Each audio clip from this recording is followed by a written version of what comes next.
வேளையில் தேவனுடைய வசனத்திலிருந்து சில வசனங்களை தியானிக்க போகிறோம். இயேசு கிறிஸ்துவின் இரத்தத்தை குறித்து நாங்கள் பார்க்க போகிறோம். இயேசு யார்? கடவுள், எங்களை சிருஷ்டித்தவர். அவர் மூலமாகத்தான் எல்லாம் சிருஷ்டிக்கப்பட்டது என்று யோவானுக்கு எழுதின சுவிசேஷம் 1ஆம் அதிகாரத்தில் நாங்கள் அதை வாசிக்க காணக்கூடியதாக இருக்கிறது. அதை இப்பொழுது நாங்கள் வாசிக்க அவசியம் இல்லை. ஆனால் அவர் மூலமாகத்தான் எல்லாம் சிருஷ்டிக்கப்பட்டது. உண்டானது எல்லாம் அவராலே அல்லாமல் உண்டாகவில்லை. அந்த இயேசு, அந்த கடவுள், எபிரேயர் 10ஆம் அதிகாரம் 5ஆம் வசனம் என்று நினைக்கிறேன். எபிரேயர் 10ஆம் அதிகாரம் 5ஆம் வசனத்தை வாசித்து பாருங்கள். சொல்லப்படுகிறது, Hebrews chapter 10 verse 5 சொல்லப்பட்டிருக்கிறது, ஆகையால் அவர் உலகத்தில் பிரவேசிக்கும் போது பலியையும் காணிக்கையும் நீர் விரும்பவில்லை, ஒரு சரீரத்தை எனக்கு ஆயத்தம் பண்ணினீர். ஒரு சரீரத்தை, அவருக்கு ஒரு மாம்சத்தில் ஒரு சர்ரம், அவர் வந்தார் இந்த உலகத்தில். கடவுள் இந்த உலகத்தில் வந்திருக்கும் வேளையில் 100க்கு 100% மனுஷனாக இருக்கிறார், 100க்கு 100% கடவுளாக இருக்கிறார். அந்த கடவுள் நன்மை செய்கிறவராக சுற்றி திரிந்தார். அவர் ஏன் இந்த உலகத்துக்கு வந்தார் என்று சொல்லி நாங்கள் பார்க்கும் வேளையில் உங்கள் மேலேயும் என் மேலேயும் வைத்த அன்பின் நிமித்தமாக. ஆகவே தான் நாங்கள் பார்க்கிறோம். என்னவென்று சொன்னார், ரோமருக்கு எழுதின நிருபம் 4ஆம் அதிகாரத்துக்கு திருப்பிக் கொள்வோம் என்று சொன்னால், முதல் 3 வசனங்களை வாசித்து பார்க்கும் வேளையில் ரோமன்ஸ் சாப்டர் 4 verses 1 to 3 வாசித்து பார்க்கும் வேளையில் ஆபிரகாமை குறித்து சொல்லப்படுகிறது. வாசியுங்கள். அங்கே சொல்லப்படுகிறது, அப்படியானால் நம்முடைய தகப்பனாகிய ஆபிரகாம் மாமிசத்தின்படி என்னத்தை கண்டடைந்தான் என்று சொல்லுவோம். ஆபிரகாம் கிரியைகளினாலே நீதிமானாக்கப்பட்டதினால் மேன்மை பாராட்ட அவனுக்கு ஏது உண்டு? ஆகிலும் தேவனுக்கு முன்பாக மேன்மை பாராட்ட எதுவும் இல்லை. வேத வாக்கியம் என்ன சொல்லுகிறது? ஆபிரகாம் தேவனை விசுவாசித்தான். ஆபிரகாம் தேவனை விசுவாசித்தான். விசுவாசம் என்பது நம்பப்படுகிறவைகள்ல உறுதி. நம்பிக்கையில அசவாட்டம் இல்லை. அது கிடைக்குமோ கிடைக்காதோ, தெரியுமோ தெரியாதோ, என்ன நடக்க போதோ என்று அப்படியானது இல்லை. விசுவாசம் என்பது உறுதி. நம்பிக்கையை விட நம்பிக்கையில உறுதியா இருக்கிறது தான் விசுவாசம். ஆகவே நாங்கள் பார்க்கிறோம், அவன் தேவனை விசுவாசித்தான் என்று சொல்லும் வழியில் அது அவனுக்கு நீதியாக எண்ணப்பட்டது. இன்றைக்கு நாங்கள் கிறிஸ்தவர்களாக ஜீவிக்கிறது விசுவாசத்தினால தான். நீங்கள் பஸ்ஸில் ஏறும் வழியில் உங்களுக்கு இருக்கிற விசுவாசம், இந்த பஸ் என்னை கொண்டு போய் அங்கேயோ சேர வேண்டிய இடத்துல சேர்க்கும் வேண்டியது ஒரு விசுவாசம் உங்களுக்கு இருக்குது, ஒரு நம்பிக்கை இருக்குது. நீங்கள் ஏறும் வழியில் பஸ் டிரைவர் யார் வந்திருக்குது, இந்த பஸ் டிரைவர் இவர் எவ்வளோ காலம் ஒர்க் பண்ணுறார், இப்படி கேட்டுக்கிறீங்களா? இல்லை. ஆனால் பஸ்ஸில் ஏறுறீங்க, சரி அங்கே எல்லாம் விடுங்க. இங்கே நீங்கள் வரும் வேளையில் இந்த கதிரை இது இன்றைக்கு நல்ல கதிரையோ கூடாத கதிரையோ, இது எங்களை தாங்குமோ தாங்காதோ, அப்படியெல்லாம் நீங்கள் யோசிக்கிறது இல்லை. வந்தால் ஓடி வருவீங்க, என்னத்தை அதையும் இதையும் பார்த்து கொண்டு இங்கே வந்து இப்படி இருப்பீங்க. அவ்வளவு விசுவாசம். இன்றைக்கு எங்களுடைய இயேசு கிறிஸ்து மேலே நாங்கள் விசுவாசம் எப்படி வைக்கலாம்? எப்படி நீங்கள் பஸ்காரன் மேலே உங்களுக்கு ஒரு நம்பிக்கை இருக்குதோ, எப்படி நீங்கள் கதிரையில் வந்து இருக்கிறதுக்கு ஒரு நம்பிக்கை இருக்கிறதோ, அதை விட அவர் சர்வ வல்லவர், மாறாத தேவன். அவரை போல ஒருவருமே இல்லை, அவருக்கு நிகராக ஒருவருமே இல்லை. அவர் கடவுள். அவர் மேலே எங்களுக்கு விசுவாசம் இருந்தால் இன்றைக்கு இந்த காலவெளியில் நாங்கள் நீதிமான்களாக மாறுவோம். ஆகவே இயேசு கிறிஸ்து இந்த உலகத்தில் வந்து எங்களுடைய பாடுகளுக்காக, இதை குறித்து நாங்கள் சில கிழமைகள் நாங்கள் கிதில தியானிக்க போறோம். பெரிய வெள்ளிக்கிழமை என்று சொல்லுகிறோம். குட் ஃப்ரைடே வருகிறது, ஈஸ்டர் வருகிறது, உயிர்த்தெழுந்த தினம் வருகிறது. இன்றைக்கு அருமையான தேவனுடைய பிள்ளைகளை வருகிற கிழமை பாம் சண்டே. ஆகவே இந்த காலவெளியில் நாங்கள் பார்க்கிறோம், இயேசு இந்த உலகத்தில் வந்து என்னுடைய பாவங்களுக்காக, உங்களுடைய பாவங்களுக்காக நாங்கள் பலி செலுத்தவர்களாக இருக்காமல் தானே எங்களுக்காக பலியானார்.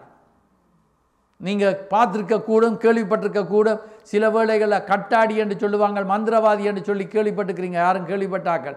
இவங்கள் வந்து ஆர்டிஎம் வீட்டிலேயும் எதாயிலும் துரத்த வேண்டும் என்று சொன்னால், ஏதாயிலும் விடுதலை வேண்டும் என்று சொன்னால் இவங்களுக்கு என்ன செய்வான்? ஒரு கோழியை கொண்டு வா, அதை கொண்டு வா, இதை கொண்டு வா என்று சொல்லி பலி செலுத்த கேட்பான். ஓமா இல்லையா?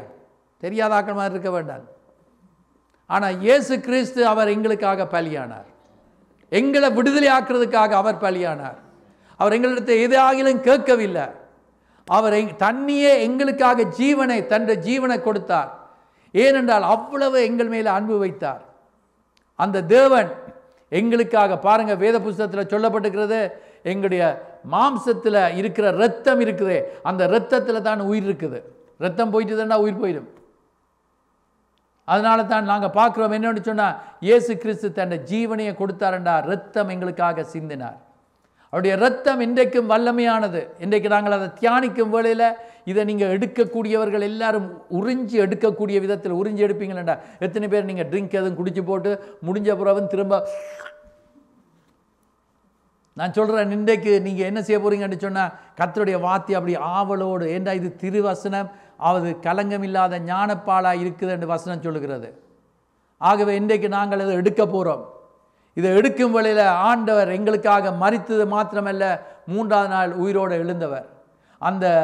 அவர் பட்ட பாடுகள், கஷ்டங்கள், வேதனைகள், துன்பங்கள், இவைகளை நாங்கள் பெரிய வெள்ளிக்கிழமையில் நாங்கள் தியானிக்கிறது வழக்கம். ஆகவே இப்பொழுது நான் அதை குறித்து அதிகமாக சொல்ல போகிறது இல்லை. ஆனால் நான் சொல்லுகிறது என்னவென்று சொன்னால், இயேசு கிறிஸ்துவின் இரத்தம் எங்களுக்காக சிந்தப்பட்டதை எபேசியர் 1ஆம் அதிகாரத்துக்கு திருப்பிக் கொள்வோம் என்று சொன்னால், எபேசியர் 1ஆம் அதிகாரம் 7ஆம் வசனத்தை வாசித்து பார்க்கும் வழியில் அங்கே சொல்லப்படுகிறது என்னவென்று சொல்லி நீங்கள் நோட்ஸ் எடுக்கக்கூடியவர்கள் எடுத்து வச்சுக் கொள்ளுங்கள். என்றால் இது உங்களுக்கு ஆசீர்வாதமாக இருக்கும், பிரயோஜனமாக இருக்கும்.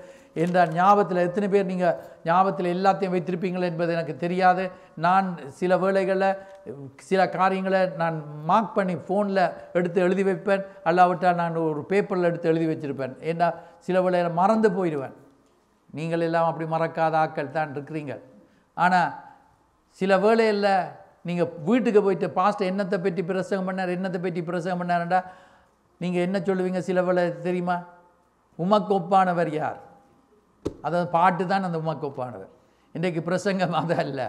இன்றைக்கு இயேசுவின் இரத்தத்தை குறித்து சொல்கிறோம். வாசிங்கள் 1ஆம் அதிகாரம் 7ஆம் வசனம் எபேசியர். அவருடைய கிருபையின் ஐஸ்வரியத்தின்படியே இவருடைய இரத்தத்தினாலே பாவ மன்னிப்பு. அவருடைய இரத்தத்தினால, இயேசுவின் இரத்தத்தினால, எல்லாரும் சொல்லுங்க இயேசுவின் இரத்தம் என்று சொல்லுங்கள். இயேசுவின் இரத்தத்தினால பாவ மன்னிப்பு எங்களுக்கு கிடைத்திருக்கிறது. பாவ மன்னிப்பு கிடைத்திருக்கிறது என்று சொல்லும் வேளையில் நாங்கள் செய்த பாவங்களுக்கு தண்டனை இருக்குது. ஆனால் அந்த தண்டிக்காமல் ஆண்டவர் எங்களை விடுதலை ஆக்குறதுக்காக அவர் மன்னிக்கிறவராக இருக்கிறார். ஜட்ஜுக்கு முன்னால் போகும் வேளையில் ஜட்ஜ் சில வேளைகளில் மன்னிச்சு விடுகிறவராக இருக்கிறார். சில வேளைகளில் அந்த குற்றத்துக்கு தண்டனை இருக்கிறது, அங்கே பெனல்ட்டி கட்ட சொல்லுகிறார். ஒரு ஜட்ஜை பற்றி ஒரு கதையை சொன்னார்கள். என்னவென்று சொன்னால், ஒரு மனுஷன் அவனுக்கு தண்டனை கொடுத்தார் தான், அவனுக்கு அந்த பெனல்ட்டியை கட்ட வேண்டும் என்று சொன்னார் தான்.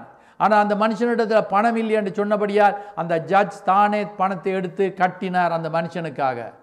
இன்றைக்கு நான் சொல்லுகிறேன், எங்களுடைய இயேசு நாங்கள் கொல்லப்பட வேண்டும், நாங்கள் மரிக்க வேண்டும், நாங்கள் செத்து போக வேண்டும், நாங்கள் நித்திய நரகத்துக்கு போக வேண்டும் என்பது அவர் அறிந்தவராக அவர் தன்னையே எங்களுக்காக தியாகம் செய்து தன் ஜீவனை கொடுத்தார். பாருங்கள், ஒரு சில வீடுகள், எல்லா வீடுகளையும் மட்டும் சொல்ல மாட்டேன், சில வீடுகளில் அம்மா சில வேளைகளில் அப்பாவுக்கு பெரிய பொரிச்ச மீனை கொடுப்பா, 2 முட்டை போடுவா. அப்பாவுக்கு தான் ஸ்பெஷல், அதை ஏனோ தெரியல, ஆனால் அப்பாவுக்கு ஸ்பெஷல். பிள்ளைகள் கேட்டாலும் இல்லை அப்பாவுக்கு கொடுக்குறதா கேட்க வேண்டாம்னு சொல்லுவாங்க, அப்பாவுக்கு கொடுப்பார். அம்மாவுக்கு சாப்பாடு இல்லாட்டிலும் அப்பாவுக்கு கொடுப்பார். சில நீங்கள் சொல்கிறீங்களோ எனக்கு இல்லாட்டியும் அம்மா சாப்பிட்டுட்டு வாண்டு. நான் சொல்லுகிறேன் என்னென்னு சொன்னால், ஸ்பெஷலாக அங்கே கொடுக்குறோம். நாங்கள் என்னென்னா, எங்களுக்கு இல்லாட்டாலும் அவங்க நல்லா இருக்க வேண்டும், எங்களோட பிள்ளைகள் நல்லா இருக்கணும். இதுதான் நாங்கள் எப்பொழுதும் செய்கிற பிள்ளைகளாக இருக்கிறோம். இயேசு கிறிஸ்து அதைத்தான் செய்கிறார். என்னென்னு சொன்னால், நாங்கள் நல்லா இருக்க வேண்டும், அதற்காக தன் ஜீவனை கொடுத்தார். மத்திய எழுதின சுவிசேஷம் 26ஆம் அதிகாரத்துக்கு திருப்பிக் கொள்வோம் என்று சொன்னால், மத்திய 26ஆம் அதிகாரம் 28ஆம் வசனத்தை வாசித்து பார்க்கும் வழியில் மத்திய சாப்டர் 26-28 வாசிக்க நாங்கள் கேட்போம். சொல்லப்படுகிறது, இது பாவ மன்னிப்பு உண்டாகும்படி அநேகருக்காக சிந்தப்படுகிற புது உடன்படிக்கைக்குரிய என்னுடைய இரத்தமாய். இயேசு கிறிஸ்து தன்னுடைய சீஷர்களோடு கூட ராப்போஜனம் எடுக்கும் வழியில் இன்றைக்கு நாங்கள் இந்த பரிசுத்த பந்தியில் நாங்கள் பங்கு பெற போகிறோம். இந்த பந்தியில் நாங்கள் பங்கு பெறுவது மிக முக்கியமானது, மிக முக்கியமானது. மாதத்துக்கு ஒரு முறை தான் நாங்கள் எங்களுடைய சபையில் கொடுக்குறோம். ஆகவே அருமையான தேவனுடைய பிள்ளைகளை மிஸ் பண்ணக்கூடாது. அதுதான் நீங்கள் இன்றைக்கு எத்தனை பேர் வந்திருக்கிறீங்க. ஏனென்று சொன்னால், இந்த திருவிருந்து மிக முக்கியமான ஒரு காரியம் என்பதை நாங்கள் அறிந்திருக்கிறோம், பரிசுத்தமானது. ஆகவே தான் ஆண்டவராகிய இயேசு கிறிஸ்து அந்த வசனத்தில் சொல்லுகிறார். என்னவென்று சொன்னால், வாசியுங்கள் திரும்ப அந்த வசனத்தை. இது பாவ மன்னிப்பு உண்டாகும்படி அநேகருக்காக சிந்தப்படுகிற புது உடன்படிக்கைக்குரிய. பாவ மன்னிப்பு, உங்களுக்கு பாவங்களை மன்னிப்பு கொடுக்கிறதுக்காக இந்த இரத்தம் உங்களுக்காக சிந்தப்படுகிறது என்று சொல்லுகிறார். இன்றைக்கு இந்த கால வேளையில் இந்த திருவிருந்தில் நாங்கள் பங்கு பெறும் வேளையில் ஆண்டவரே எனக்காக நீங்கள் செய்த எல்லா தியாக வாழ்க்கைக்காக உங்களுக்கு நன்றி அப்பா. உங்களோட ஜீவனை எனக்கு கொடுத்ததுக்காக கோடி கோடி நன்றி அப்பா. உங்களுக்கு நன்றி என்று சொல்லுகிறோம் என்று நன்றியுள்ள இருதயத்தோடு நாங்கள் இது என்ன ஓடி வாருது, உனக்கு இடமில்லை எனக்கு இடமில்லை, வாயில் அங்கே மற்றவன் வந்துடுவான் டக்கண்டு தூக்கி கொண்டு கலெக்ட் பண்ண. அப்போ என்னண்டா நேரம் இல்லை தியானித்து அதில் கண்ணேரம் தியானிக்கிறதுக்கு நேரம் இல்லை. வெள்ளனியை தியானித்து அதில் வந்து பங்கு பெறணும். அதில் பங்கு பெறும் வழியில் பயபக்தியோடு பரிசுத்தத்தோடு வந்து பங்கு பெறணும். பாவத்தோடு பங்கு பெறக்கூடாது என்று சொல்லப்பட்டிருக்கிறது. ஆகவே தான் நாங்கள் பார்க்கிறோம் என்னவென்று சொன்னால் ஆண்டவருடைய இரத்தம் எங்களுக்காக சிந்தப்பட்டது பாவ மன்னிப்புக்காக. 1 யோவான் 1:7 உங்களுக்கு தெரியும். 1 யோவான் 1 John chapter 1:7 சொல்லப்பட்டிருக்கிறது என்னவென்று சொன்னால் வாசியுங்கள். 1 யோவான் 1:7 அவர் ஒளியில் இருக்கிறது போல நாமும் ஒளியிலே நடந்தால் ஒருவரோடு ஒருவர் ஐக்கியப்பட்டிருப்போம். அவருடைய குமாரனாகிய இயேசு கிறிஸ்துவின் இரத்தம் சகல பாவங்களையும் நீக்கி. இயேசு கிறிஸ்துவின் இரத்தம் இன்றைக்கு நான் சொல்லுகிறது இது உண்மை. உங்கள் எல்லாருடைய வாழ்க்கையிலும் என்னுடைய வாழ்க்கையிலும் சகல பாவங்களையும் நீக்கி நம்மை சுத்திகரித்திருக்கிறது. ஆமென் என்று சொல்ல மாட்டீங்களோ? விசுவாசித்தால் ஆமேன் என்று சொல்லுவோம். ஏன் ஆமேன் சொல்றது? கிறிஸ்தவங்கள் தான் ஆமேன் சொல்றது என்றதல்ல. அதை நான் ஒத்துக்கொள்ளுகிறேன் ஆமோதிக்கிறேன் என்று சொல்லுகிறவர்கள் ஆமேன் என்று சொல்லுகிறோம். என்னுடைய பாவங்கள் கழுவப்பட்டிருக்கிறது, எல்லாம் அகற்றப்பட்டிருக்கிறது. நாங்கள் எடுத்தவர்கள் வாசிப்போம். ஏசாயாவின் புஸ்தகத்துக்கு திருப்பிக் கொள்வோம். 1 அதிகாரம் ஐசியா chapter 1 1 அதிகாரம் அதில் 18 வசனத்தை நாங்கள் வாசிக்கும் வேளையில் ஏசாயா 1 அதிகாரம் 18 சத்தமாக வாசியுங்கள். வழக்காடுவோம் வாருங்கள் என்று கர்த்தர் சொல்லுகிறார். உங்கள் பாவங்கள் சிவேரென்று இருந்தாலும் உங்களுடைய பாவங்கள் சிவேரென்று இருந்தாலும் உறைந்த மலையைப் போல் வெண்மையாக்க அவைகள் இரத்தாம்பர சிவப்பாய் இருந்தாலும் பஞ்சை போல் ஆகும். அதை பஞ்சை போல் ஆகும் என்று கர்த்தர் சொல்லுகிறார். பரிசுத்தமாக்கப்படும். எங்களுடைய இருதயங்கள் எவ்வளவு பாவங்கள் அக்கிரமங்கள் அநியாயங்கள் இருள் போல இருக்கலாம், இருட்டா இருக்கலாம், கருப்பா இருக்கலாம், பாவம் நிறைந்த ஒரு இருதயம் எங்களுக்கு இருக்கலாம். அக்கிரமம் திருக்குள்ளது. பைபிள் சொல்லுகிறது மனுஷனுடைய இருதயம் திருக்குள்ளது மகா கேடு உள்ளதுமாய் இருக்கிறது. அதை அறியத்தக்கவர் கர்த்தர் ஒருவருக்கு தான் தெரியும். இன்றைக்கு அருமையான தேவனுடைய பிள்ளைகளை அதையும் ஆண்டவருடைய இரத்தம் இன்றைக்கு நான் சொல்லுகிறத நீங்கள் ஏற்றுக்கொள்ளுங்க. ஏன்னா உங்களை ஆராயிலும் குற்றப்படுத்த வந்தால் ஞாபகத்தில் வைத்துக் கொள்ளுங்கள், தேவனுடைய வார்த்தைக்கு மாறாக வருவதெல்லாம் கர்த்தரிடத்திலிருந்து வருவதல்ல, அது பிசாசானவன். ஆகவே நாங்கள் உணர்த்தப்படும் வேளையில் நாங்கள் எங்களுடைய பாவங்களை அறிக்கை செய்கிறோம், பிளவிடும் வேளையில் அறிக்கை செய்கிறோம், அதிலிருந்து விடுதலை பெறுகிறோம். கர்த்தர் எங்களுக்கு உதவி செய்கிறவராக இருக்கிறார். ஆகவே தான் இப்பொழுது இயேசுவின் இரத்தம் என்னையும் உங்களையும் கழுவி சுத்திகரித்திருக்கிறது. ஆமென் சொல்ல மாட்டீங்க. ஐயோ என்ன செய்யணும் தெரியாதே, எப்படிப்பட்ட ஜனங்க. நான் ஒரு கொஞ்ச நாட்கள் மாறி மாறி மற்ற ஆக்களை பிரசங்கம் பண்ண விட்டால் நீங்கள் எப்படியே போயிடுவீங்க போல. உயிர் பெற்றவர்களாக இருப்போம். ஆண்டவர் பெரிய காரியங்களை செய்கிறார். ஆண்டவர் எங்களுக்கு தான் we on the winning side, நாங்கள் தான் ஜெயம் எடுக்கிறவர்களாக இருக்கிறோம். ஆகவே இயேசுவின் இரத்தம் எங்களை கழுவி சுத்திகரித்து. மார்ட்டின் லூதர் என்று சொல்லப்படுகிற கடவுளுடைய ஊழியக்காரன் ஒரு நாள் அவருடைய படிப்பு அறைவில் இருந்து படித்து கொண்டிருக்கும் வேளையில் பிசாசானவன் தோன்றினானாம்.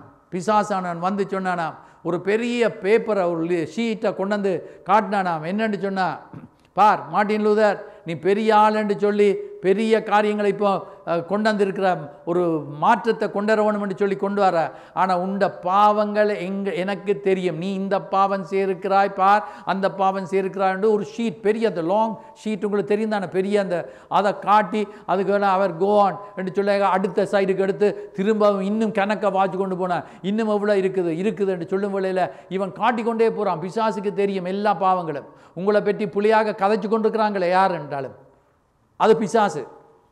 நீங்கள் உங்களோட வாயை கொடுக்குறீங்க பிசாசுக்கு கதைக்கிறதுக்கு, உங்களோட மனதை கொடுக்குறீங்க பிசாசுக்கு. நீ இது உண்மை இது பொய் இல்லை. ஏன்னா கர்த்தர் பழைய காரியங்கள் ஊத்த கதைகள் கதைக்க மாட்டார். அப்போ என்னென்னு சொன்னால் இதை கதைக்க வைக்கிறது பிசாசு. அப்போ நீங்கள் உங்களோட உறுப்புகளை உங்களோட குரலை கொடுக்குறீங்க, அங்கே இங்கே பார்க்குறீங்க, யாரும் கேட்டுடுவாங்களோ, வீட்டில் யாரும் கேட்டுட்டா பேசுவாங்களேன்னு பயத்தில் மெல்ல மெல்லமாக கதைக்கிறது. இதெல்லாம் என்னென்னா பிசாசு செய்கிற வேலை. மார்ட்டின் லூதர் என்ன செய்தார்ன்னு சொன்னால், அந்த நாட்களில் இங்க் பாட்டில் இருக்குது உங்களுக்கு தெரியும், இங்க்.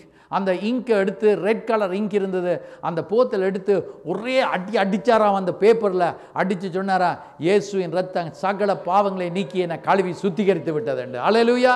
இன்றைக்கு இந்த காலவேளையில் உங்களுக்கும் எனக்கும் இயேசுவின் ரத்தம் என்ன கழுவி சுத்திகரித்திருக்கிறது. நீங்க 33 வருஷங்களுக்கு முன்பதாகவோ எத்தனை வருஷங்கள் கூட பிறந்த காலங்கள்லேருந்து எத்தனை காலங்கள் தவறுகள் செய்திருந்தாலும் நீங்க எப்பொழுது இயேசுவை உங்களுடைய சொந்த கடவுளாக இரட்சகராக, not because of dad and mom, because of our family we are saved by the grace of God. ஏனென்று அவர் சொல்கிறார், நீங்கள் என்னை தெரிந்து கொள்ளவில்லை, நான் உங்களை தெரிந்து கொண்டேன். we are chosen ones. நாங்கள் தெரிந்து கொள்ளப்பட்ட பிள்ளைகள். ஆகவே இன்றைக்கு நான் நீதிமானாக ஆண்டவர் என்னை தன்னுடைய இரத்தத்தினால கழுவி சுத்திகரித்திருக்கிறார் என்று சொல்லி பார்க்கிறோம். கொலோசியர் 1 அதிகாரத்துக்கு திருப்பிக் கொள்வோம். Colossians chapter 1. இன்றைக்கு பைபிள் எல்லாம் அங்கே இங்கே திருப்புறதுக்கு உங்களுக்கு ஒரு ப்ராக்டிஸ் பண்ணுற ஒரு நேரம். ஆகவே பைபிள் எங்கே கொலோசியர்ன்னு தெரியல, கொலையோ என்னன்னு சொல்லி எங்கே கொலை செய்கிற மாதிரி நடக்குதுன்னு டோன்ட் வாரி. இன்றைக்கு கொலோசியன்ஸ் சாப்டர் 1 verse 14 இன்றைக்கு திருப்பி கொண்டு நாங்கள் வாசிப்போம், கேட்போம். வாசிக்க. குமாரனாகிய அவருக்குள் அவருடைய இரத்தத்தினாலே இயேசுவின் இரத்தத்தினாலே பாவ மன்னிப்பாகிய மீட்பு நமக்கு உண்டாயிருக்கிறது. அங்க பாவ மன்னிப்பாகிய மீட்பு நமக்கு உண்டாயிருக்கிறது. forgiveness என்று சொல்லி காணக்கூடியதா இருக்கிறது. ஆகவே தான் நாங்க பார்க்கிறோம் என்னன்னு சொன்னா, நாங்க பாவத்துக்கு நாங்கள் கிரியம் கொடுக்க வேண்டியவர்களாக இருந்தோம். ஆனால் ஆண்டவர் இன்றைக்கு என்ன செய்கிறார், அந்த பாவத்தின் கிரியத்திலிருந்து நமக்கு தன்னுடைய இரத்தத்தை சிந்தி கிரியம் கொடுத்து எங்களை பிதாவாகிய தேவனோடு ஒப்புரவாக்கி இருக்கிறார். இதைத்தான் நாங்கள் சல்வேஷன் என்று சொல்கிறோம், ரட்சிக்கப்பட்டிருக்கிறோம். அதை சொல்லும் வழியில் அப்போஸ்தலர் நடவடிக்கைகளுக்கு நாங்கள் திருப்பிக் கொள்வோம். ஆண்டவருடைய வசனத்தில் சொல்லப்பட்டிருக்கிற அப்போஸ்தலர் நடவடிக்கைகளுக்கு போவதற்கு முன்பதாக இப்பொழுது நாங்கள் மார்க் எழுதிய சுவிசேஷத்துக்கு நாங்கள் திருப்பிக் கொள்வோம் என்றால் 16ஆம் அதிகாரத்தில் நாங்கள் பார்ப்போம். 15ஆம் வசனத்தில் வாசிப்போம். நாங்கள் 16ஆம் வசனத்தை வாசிங்கள். விசுவாசம் உள்ளவனாகி ஞானஸ்நானம் பெற்றவன். அப்ப பாருங்க, இன்றைக்கு யார் ரட்சிக்கப்படுவான் என்றால், ஆண்டுடைய வசனத்துக்கு கீழ்ப்படிஞ்சு இயேசுவை தங்களுடைய சொந்த கடவுளா இரட்சகரா ஏற்றுக்கொண்டு, அடுத்தது வெளியரங்கமான அடையாளம் என்ன, ஞானஸ்நானம். தொட்டி ஒன்று இருக்குது, தண்ணியை நிரப்புவோம்.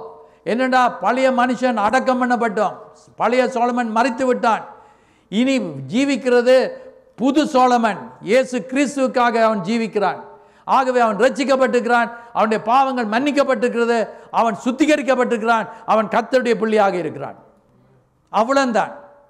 இன்றைக்கு நான் சொல்லுகிறது என்னவென்று சொன்னால், கர்த்தர் எங்களோடு பேசுகிறவராக இருக்கிறார். கர்த்தர் இன்றைக்கு ஞானஸ்நானம் எடுக்காதாக்கள் நீங்கள் பின்னுக்கு போட்டு கொண்டு இருந்தீங்கண்டா, நான் சொல்ல விரும்ப இல்லை, நான் இயேசுவை ஏற்றுக்கொண்டேன். சிலாக்கள் சீக்ரெட் கிறிஸ்டியன்ஸா, ஆண்டவர் வெளியரங்கமாக மரித்தார் என்று சொன்னால், இன்றைக்கு வெளியரங்கமாக நான் இயேசுவின் பிள்ளை என்று பாயம் இல்லாமல் சொல்லணும். ஊழியத்துக்கு உயிரை எத்தனையோ பேர் கொடுக்குறாங்க கர்த்தருக்கண்டு. நாங்கள் இன்றைக்கு நேரத்தையே கொடுக்குறோம் இல்லை கர்த்தருக்கு. இன்றைக்கு ரட்சிக்கப்பட்டேன் என்று சொல்கிறது பேருக்கு இல்லை, அர்த்தத்தை அறிந்து கொள்ள வேணும். அர்த்தத்தை அறிந்து கொள்ள வேணும். நான் அர்த்தம் இல்லாமல் ஒரு கிறிஸ்தவ ஜீவியத்தை ஜீவிப்பதில் பிரயோஜனம் இல்லை. இன்றைக்கு நாங்கள் ஒரு உண்மையான கிறிஸ்தவர்களாக இருக்கணும், உண்மையான விசுவாசிகளாக இருக்கணும். சும்மா சேர்ச்சுக்கு வந்து போகிற ஆட்களாக இருக்கக்கூடாது. ஒரு மாறுதல் ஏற்பட வேண்டும் என்று சொல்லுகிற ஆட்கள் எல்லாம் அல்லேலூயான்னு சொல்லுங்க பாப்பா.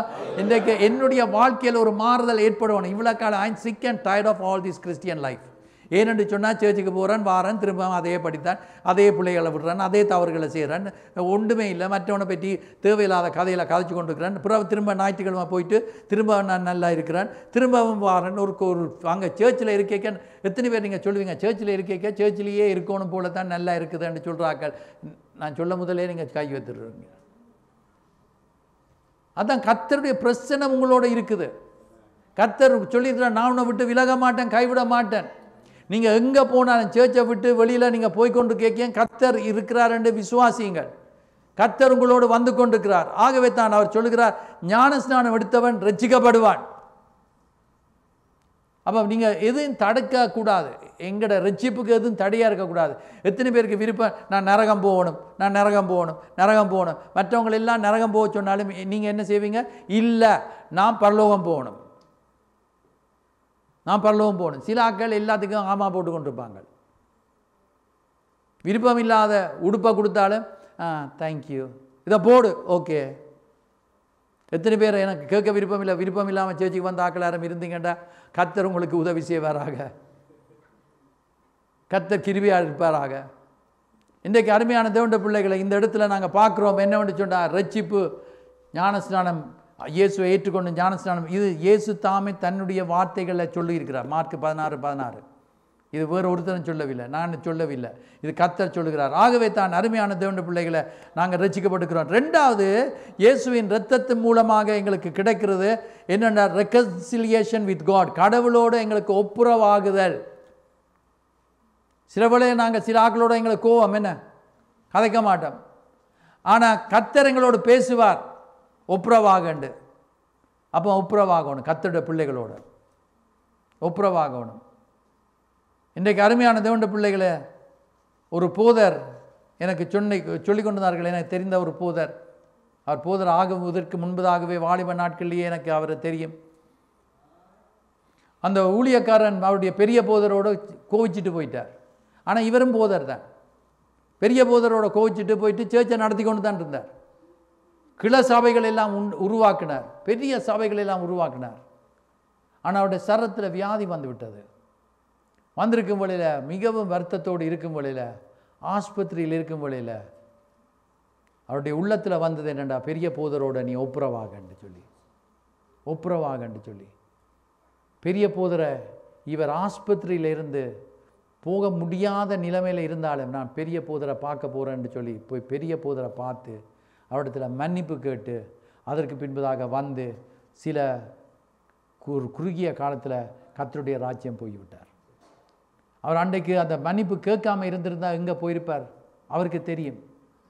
அவருக்கு கர்த்தர் அவர் மேலே கிருபையாக இருந்தார், இரக்கமாக இருந்தார், அவருக்கு அந்த தருணத்தை கொடுத்தார் ஒப்புரவாக. இன்றைக்கு கர்த்தர் எங்களோடு பேசி கொண்டிருக்கும் வேளையில் பாருங்கள், பைபிளில் சொல்லியிருக்குது, எங்களுடைய கோபங்கள் சூரியன் தணிவதற்கு முன்பதாக நாங்கள் மன்னிப்பு கேட்டு சரி ஒப்புரவாக வேணும். ஏன்னு சொன்னால், கோச்சிட்டு நீங்கள் படுத்துருக்கிறீங்க நித்திரையில் போயிட்டீங்கன்னா எங்கே போவீங்க? இன்றைக்கு நான் சொல்லுகிறேன், ஒப்புரவாகுதல் மிக முக்கியமானது. ஆண்டவராக இயேசு கிறிஸ்து அவர் கடவுள் இந்த உலகத்தில் வந்து கடவுளோடு கூட நாங்கள் ஒப்புரவாகுதல் இருக்க வேண்டும் என்று சொல்லி தன் இரத்தத்தை சிந்தினார். ரிகன்சிலியேஷன். ஆகவே தான் நாங்கள் பார்க்கிறோம், கொலோசியர் 1:20 வாசித்து பார்க்கும் வேளையில் கொலோசியரின் புஸ்தகம் 1 அதிகாரம் 20 வசனத்தை வாசிக்க நாங்கள் கேட்போம். கொலோசியன்ஸ் சாப்டர் 1 verse 20 என்ன சொல்லுகிறது என்றால், கொலோசியர் 1:20, ஆமென். அவர் சிலுவையில் சிந்திய இரத்தத்தினால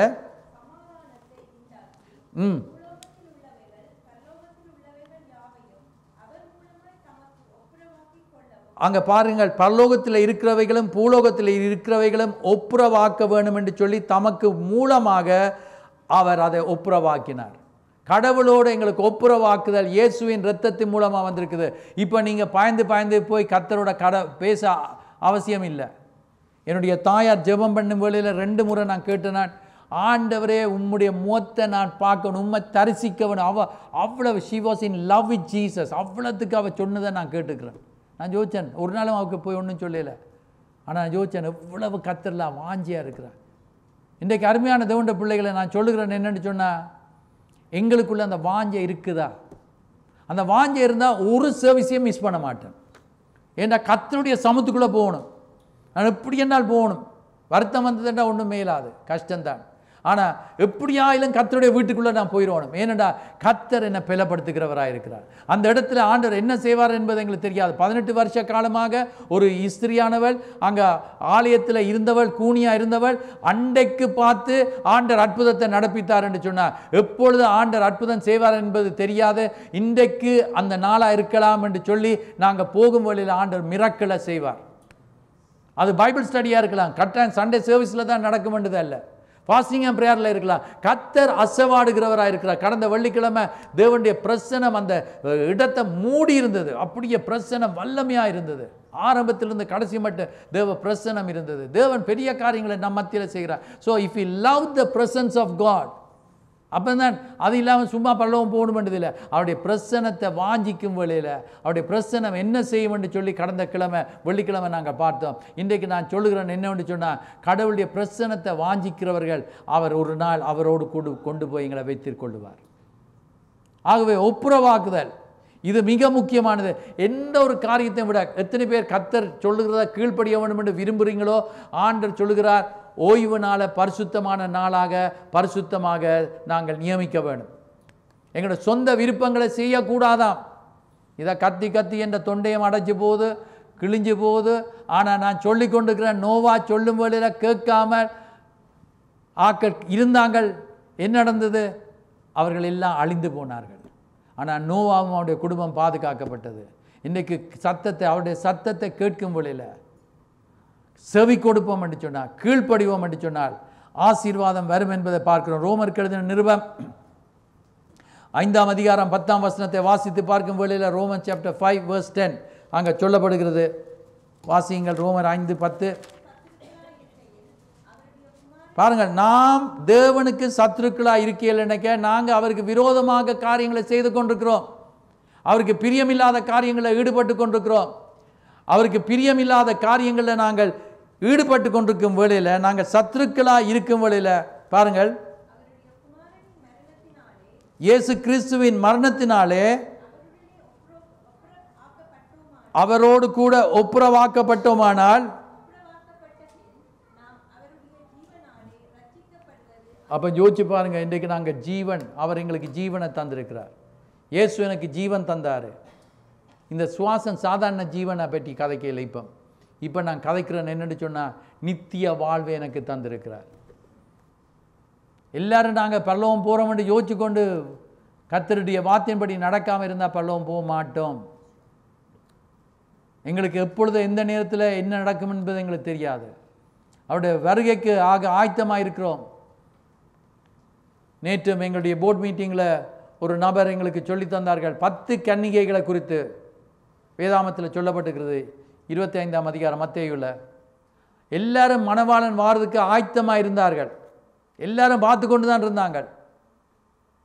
ஆனால் 5 பேர் புத்தி உள்ளவர்கள் அவருடைய விளக்குக்கு தேவையான எண்ணெயும் இன்னும் எக்ஸ்ட்ராவாக வைத்திருந்தாங்க. மற்ற 5 பேருக்கு புத்தி இல்லாதவர்கள் எண்ணெய் அவர்களுக்கு போதாமல் இருந்தது. மணவாளன் வரும் வேளையில் ஆயத்தமாக இருந்தவர்கள் போய்விட்டார்கள் மணவாளனோடு.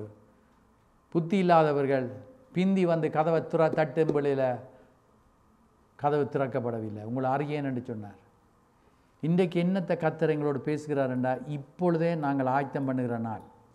நாளைக்கு இல்லை, எனக்கு சாதகம் சொல்லுது 45 மட்டும் நான் இருப்பேன் என்று சொல்லி சாதகம் பார்க்குற ஆக்களுக்கு தான் சொல்கிறேன்.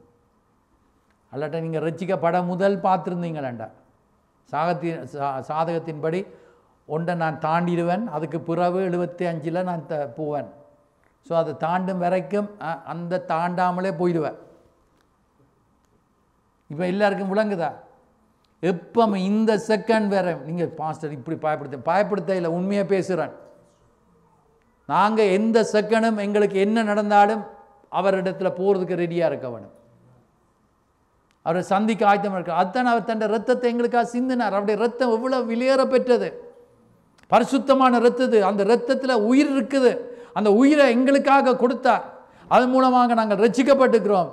அது மாத்திரமில்லை, ஒப்புரவாக்குதல் ஏற்பட்டிருக்கிறது. 2 கொரிந்தியர் 5ஆம் அதிகாரம் 18ஆம் வசனத்தை வாசித்து பார்க்கும் வழியில் 2 கொரிந்தியர் 5ஆம் அதிகாரம் 18ஆம் வசனத்தை வாசித்து பார்க்கும் வழியில் அங்கே சொல்லப்படுகிறது என்னவென்று சொன்னால் 5:18 எல்லாம் தேவனாலே உண்டாயிருக்கிறது.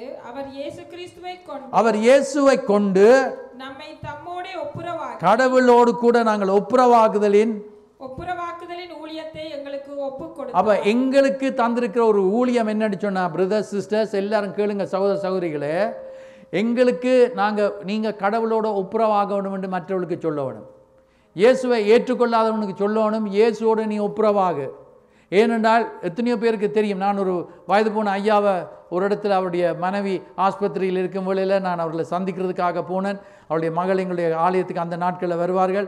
ஆகவே அங்கே நான் போயிருக்கும் வேளையில் அந்த ஐயாவோடு நான் அதுக்கு பின்பதாக கதைத்து அவருக்கு நான் இயேசுவை பற்றி சொல்லும் வேளையில் வல்லு மரியாதை, நல்ல படித்த மனுஷன், நல்ல ஒரு குடும்பத்தை சேர்ந்தவர். அவர் என்னோடு வந்து வாசல் மட்டும் வந்துட்டு சொன்னார், நீங்கள் சொல்கிறது எல்லாம் உண்மையன்றதை நான் விளங்கி கொள்கிறேன், அறிந்திருக்கிறேன். ஆனால் நான் வளர்க்கப்பட்டது வேறொரு மதத்தில் வளர்க்கப்பட்டிருக்கிறேன். அதனால நான் என்ன செய்ய என்று சொல்லி போட்டு இருந்தார். நான் ஜெர்மனி போட்டு வந்தேன். ஒரு குறிப்பிட்ட கொஞ்ச காலத்தில் அவர் இயேசுவை ஏற்றுக்கொண்டு ஆலயத்துக்கு வரக்கூடியதாக கர்த்தர் செய்தார். அவர் அதுக்கு பின்பதாக மரிக்கும் வழியில் எங்களுக்கு தெரியும் அவர் இயேசு வண்டையில் போயிருக்கிறார். ஆகவே தான் நான் சொல்லுகிறேன் என்னென்னு சொன்னால், நாங்கள் இயேசுவை ஏற்றுக்கொண்டு இயேசு என்ற உள்ளத்தில் இருக்கிறார் அந்த நிச்சயத்தோடு எங்களுக்கு மற்றவர்களையும் ஒப்புரவாக்குதல் செய்ய வேண்டும். மற்றவன் இயேசு இல்லாதவனுடைய மரணம் ஒரு வேதனையானது. நான் எத்தனையோ மரண வீடுகளுக்கு போயிருக்கிறேன். இயேசுவை ஏற்றுக்கொள்ளாதவர்களுடைய வீட்டுக்கு, அவளுடைய மரணத்துக்கு போகும் வழியில் ஃபாதர் அவருடைய ஆத்மா சாந்தி அடைய பிரார்த்தனை பண்ணுங்கள் என்று வாங்க.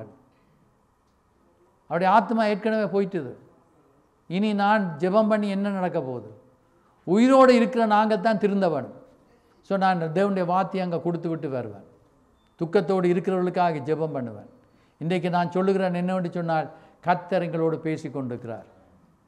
அவருடைய இரத்தம் இன்றைக்கு இந்த பரிசுத்த பந்தியில் நாங்கள் பங்கு பெறுவது மிக முக்கியமான ஒரு காரியம். இது ஒரு பரிசுத்தமானது.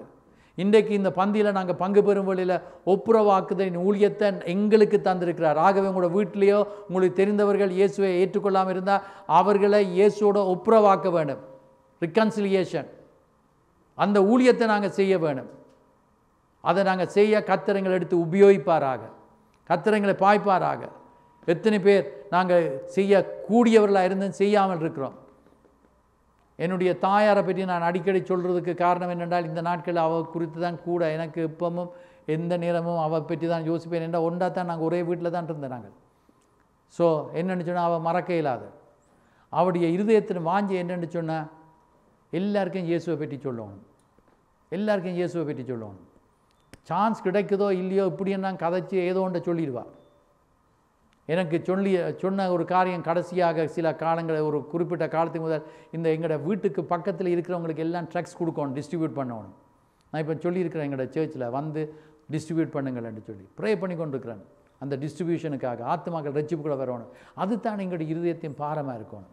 சும்மா சர்ச்சுக்கு வாரேன், நான் நல்லா காசுக்காரனாக வரணும், நல்லா வீடு வாங்கணும், நல்லா வேலை செய்யணும், சுகமாக இருக்கணும், எல்லாம் சுயம். எங்களை பற்றி மாத்திரம்தான், மற்றவனை பற்றி யோசிக்கிறது இல்லை. எனக்கு அது வேணும், எனக்கு இது வேணும், இது வேணும். ஜெபம் பண்ணால் என் பிள்ளை, என் பேர பிள்ளை, என் கூட்ட பிள்ளை, என்னுடைய குடும்பம் மாத்திரம் நல்லா இருக்கணும். மற்ற ஆக்களுக்காக ஜெபம் பண்ணுறது இல்லை. இன்றைக்கு நாங்கள் ஜெபம் பண்ணணும் மற்ற ஆக்களுக்காக. ஆண்டவராக இயேசு கிறிஸ்து நமக்காக பரிந்து பேசி கொண்டிருக்கிறார். இன்றைக்கு அருமையான தேவனுடைய பிள்ளைகளை இங்கே நாங்கள் பார்க்கும் வழியில் அந்த வசனத்தை நாங்கள் வாசிக்கிறோம். எபிரேயருக்கு எழுதின நிருபம் 9ஆம் அதிகாரம் 22ஆம் வசனம். எபிரேயர் 9:22.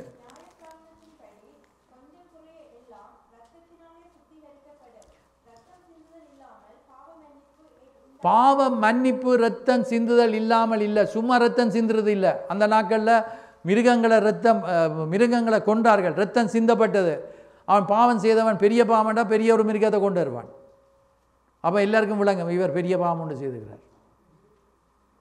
எத்தனை பேர் பார்த்துருக்கிறீங்களோ தெரியல, சில ஆக்கள் சில காரியங்கள் தங்களை வேதனைப்படுத்தி கொண்டு தங்களோட சரத்தை கஷ்டப்படுத்தி கொண்டு காரியங்களை செய்வாங்க. ஏன்? தாங்க செய்த பிழைகளுக்கு.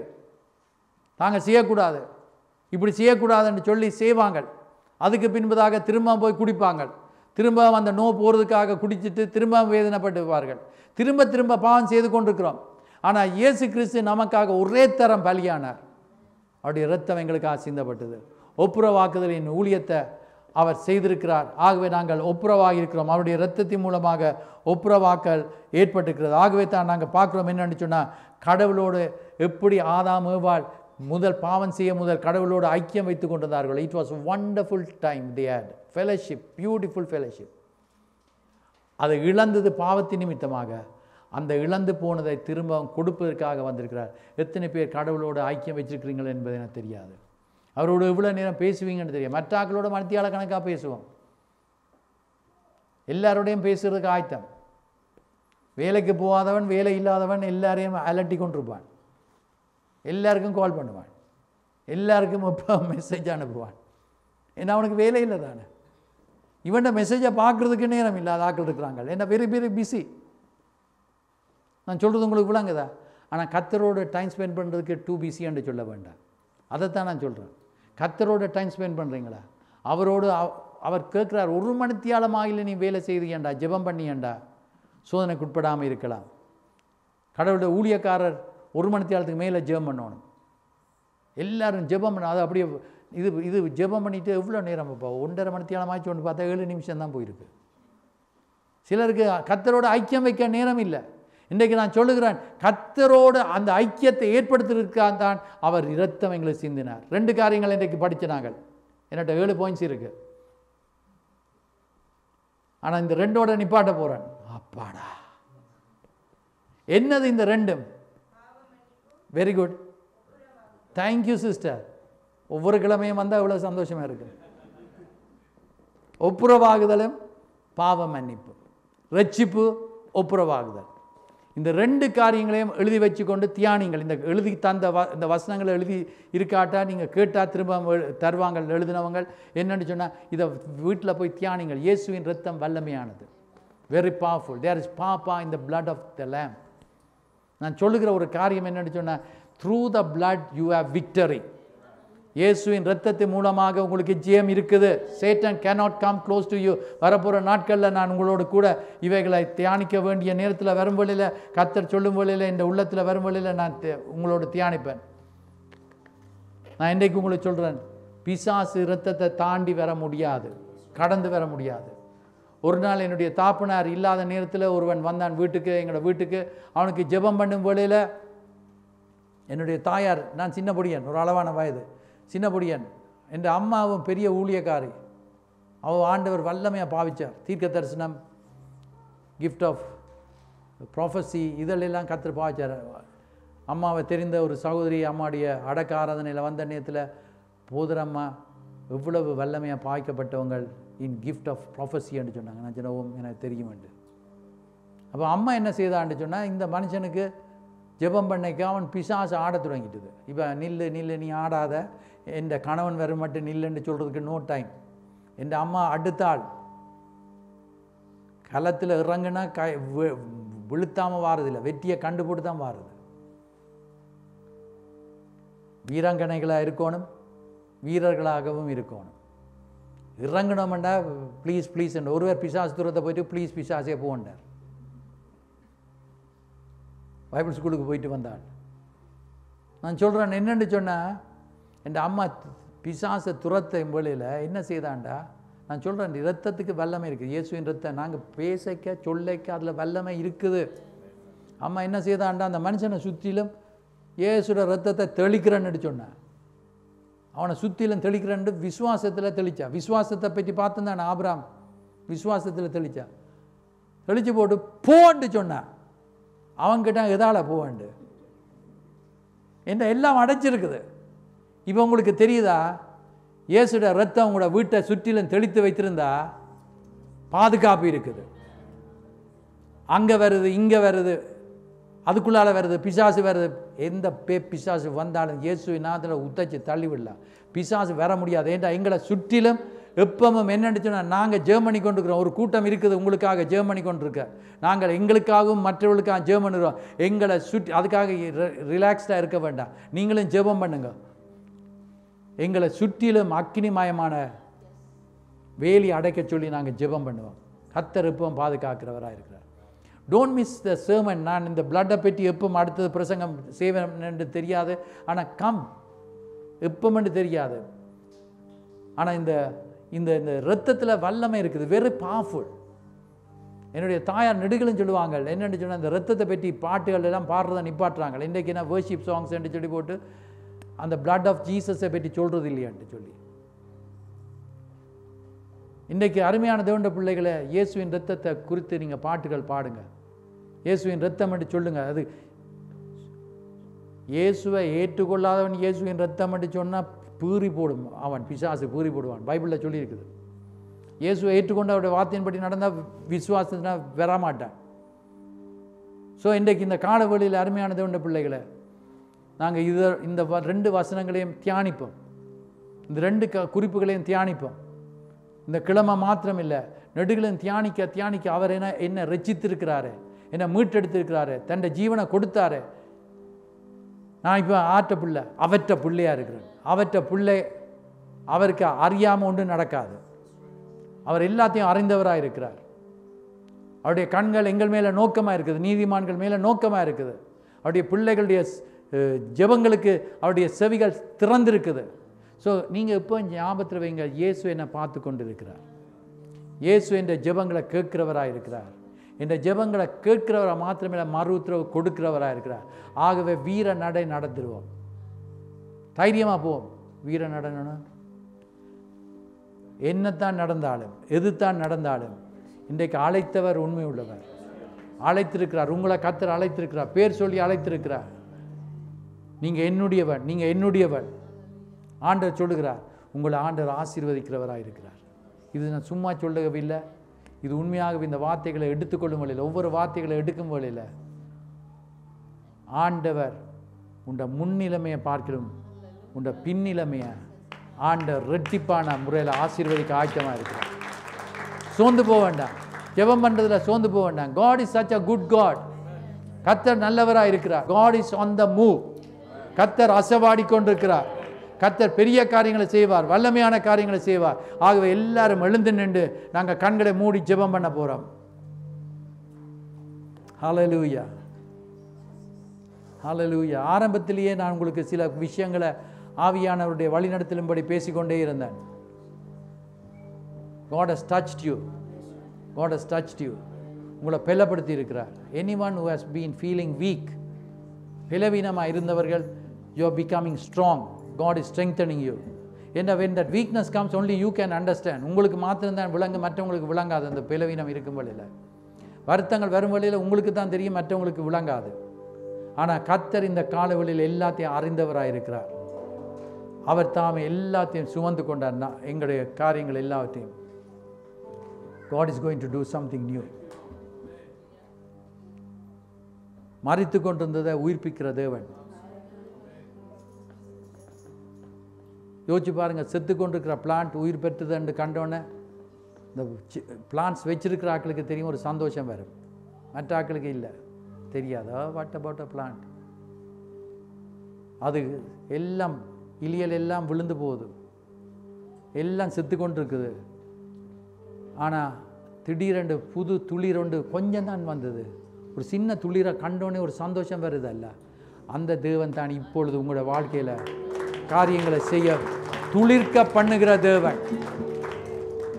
துளிர்க்க பண்ணுவார். இப்பொழுது என்னது எல்லாம் போயிட்டுதுன்னு சொல்லுகிற ஆக்கள், it's not over, it's not over. யாவீரோட வீட்டிலேருந்து செய்தி வருகிறது, போதரை நீ வருத்தப்படுத்த வேண்டாம், உங்களுடைய மகள் இறந்து விட்டாள் என்று சொல்லி இயேசு அவனை பார்த்து திரும்ப பார்த்துட்டு அவனுக்கு சொன்னார், பயப்படாதே என்று சொன்னார். இன்றைக்கு எங்களுக்கு ஆண்டு தந்தார் அந்த வார்த்தை, பயப்படாத, எதையும் குறித்து பயப்பட வேண்டாம். அடுத்தது சொன்னார், விசுவாசம் உள்ளவனாயிரு என்றார். விசுவாசம் உள்ளவனாயிரு. அது முடிஞ்சது என்று சொன்ன, இல்லையென்று சொன்னாலும் ஆண்டவர் எனக்கு செய்து தருவார். கர்த்தர் சொன்னதை நிறைவேற்றும் அளவும், அந்த பாட்டை திரும்ப பாடுங்க, டக்குன்னு வந்து பாடுங்க. கிதில என்னன்னு சொன்னால், கர்த்தர் சொன்னதை நிறைவேற்றும் அளவும் அவர் அதை செய்து முடிக்கும் வரைக்கும் கைவிடாதிருப்பார். சொன்னது செய்யும் அளவு எல்லாரும் உங்களுக்கு தான் ஆண்டவர் என்றைக்கு எங்களுக்கு சொல்லுகிறார், கைவிடவே மாட்டார். சொன்னதை செய்யும் அளவு என்னை கைவிடவே மாட்டே.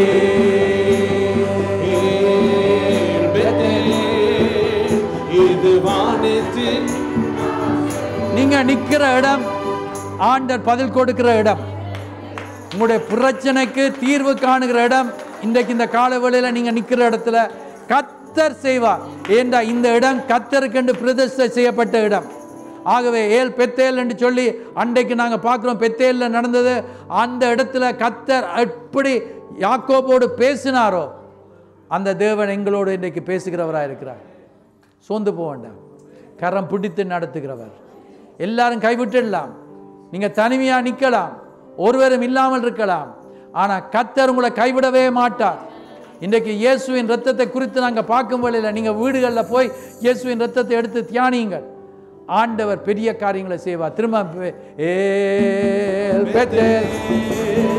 இது வானத்தின் வாசல், இங்கே செய்யா ஆசீர்வாதத்தின் வாசல்.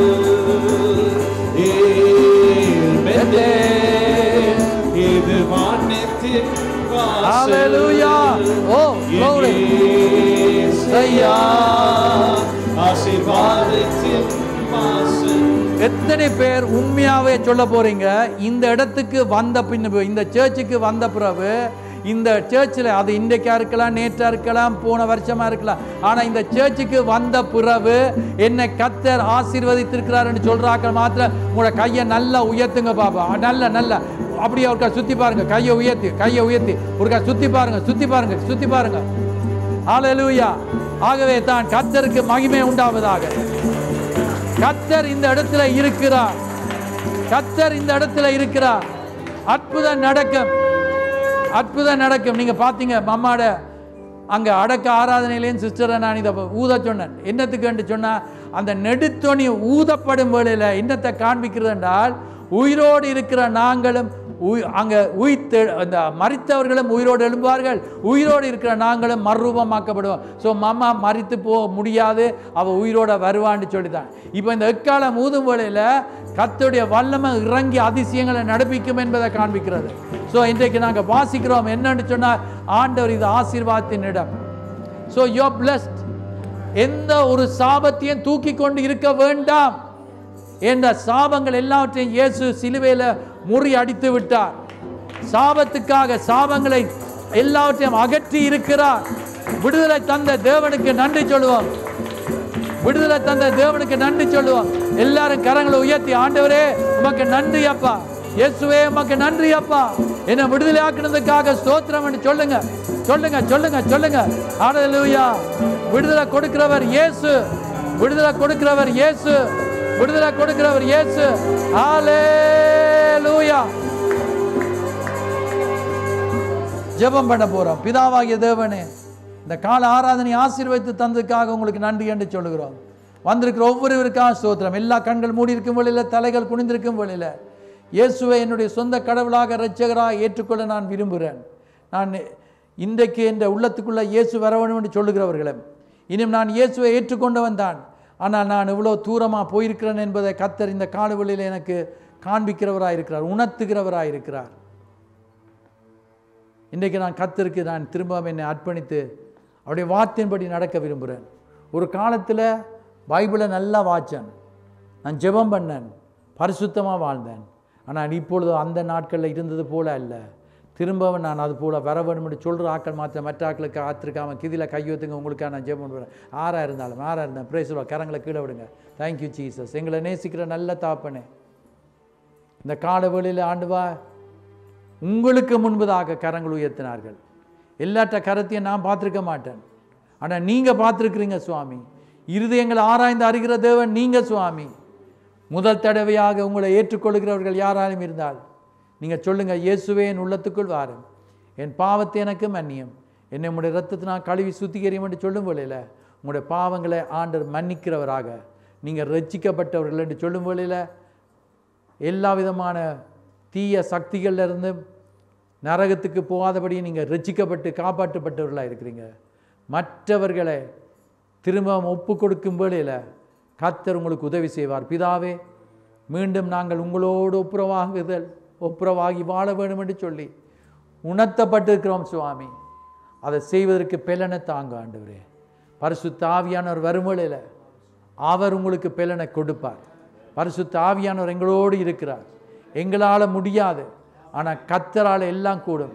ஆனால் நீங்கள் ஒரு தீர்மானம் எடுத்துக்கொள்ளுங்கள், நான் இனிமேல் இவ்விதமாக கர்த்தருக்கு நான் வாழ போகிறேன், இவ்விதமாக நான் கர்த்தருக்கு பிரியமாக ஜீவிக்க போகிறேன், இவ்விதமாக ஒரு பரிசுத்தமான வாழ்க்கையை நடத்த போகிறேன், இவ்விதமாக நான் கர்த்தருடைய பணிவிடைகளில் ஈடுபட போகிறேன் என்று சொல்லி நீங்கள் தீர்மானம் எடுக்கும் வழியில் அவைகளை நிறைவேற்ற தேவ ஆவியான ஒரு உதவி செய்வார். பிதாவே, சபையார் உங்களோட கரங்களை ஒப்புக் கொடுக்கிறேன். இப்பொழுது திருவிருந்தில் நாங்கள் பங்கு பெறும் வழியிலேயே ஆசீர்வாதத்தை எங்களுக்கு தரும்படி இயேசுவின் நாமத்துக்கு கேட்கிறோம் பிதாவே, ஆமென். நம்முடைய கர்த்தராகிய இயேசு கிறிஸ்துவின் கிருபை, தேவனுடைய அன்பு, பரிசுத்த ஆவியானோட ஐக்கியம் அவருக்காக வாழ ஒப்பு கொடுத்துக்கிற ஒவ்வொருவரோடும் இன்றும் இன்னும் சதா காலங்களிலும் எப்பொழுதும் இருப்பதாக. ஆமென்.